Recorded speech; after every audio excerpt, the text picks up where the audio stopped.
There was a small village near the mountains, a place where life was simple but full of struggles. In that village lived a boy named Ayan. Ayan was only 12 years old when his life began to change. His father, Rafiq, was a farmer who worked day and night in the fields, and his mother, Sakina, sold vegetables in the local market. They were poor, but their hearts were rich in love. Ayan was different from other children. While most boys played all day in the fields, Ayan loved to read. He used to borrow torn, old books from his teacher, clean them carefully, and read them again and again under the shade of a big tree.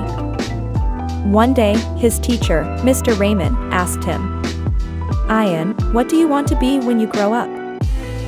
Ayan smiled shyly and said, "Sir, I want to become an engineer. I want to build roads, bridges, schools, so children don't have to walk barefoot like me." Mr. Raymond looked at him with soft eyes. "Then never stop dreaming, my boy.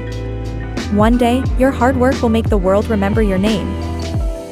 The first storm, but life had its own plans. That year, the rain came too early, the crops were destroyed, and Ayan's father fell ill. The small hut they lived in started leaking, and soon there was no money even for food. Ayan saw his mother crying one night.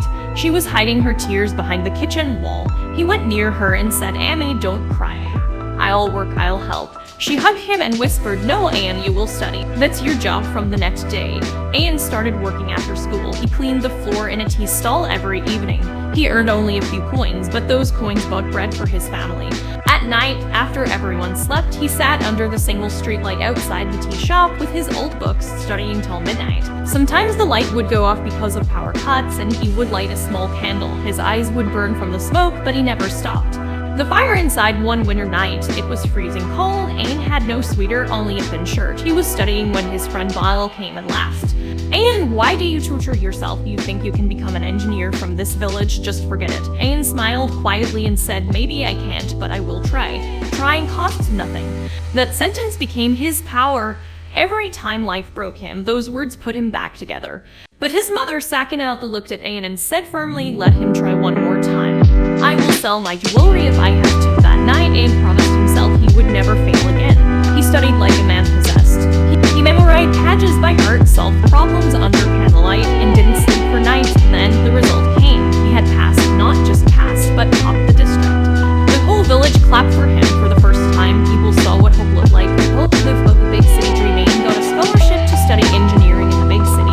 Leaving his parents was hard, but he promised them, "I'll return. With success, I'll build a new house for you." City life was difficult. He didn't have enough money for rent, so he worked at a small bookshop during the day and attended classes in the evening.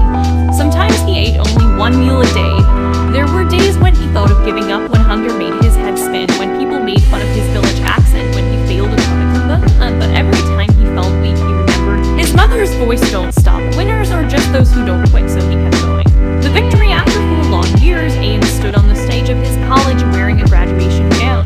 His name was called as one of the top students of the year.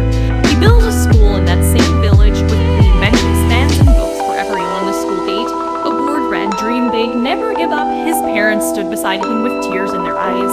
Ayan said, "I didn't build this school alone. My parents built it with their patience. My teacher built it with his belief. My failures built it with my pain."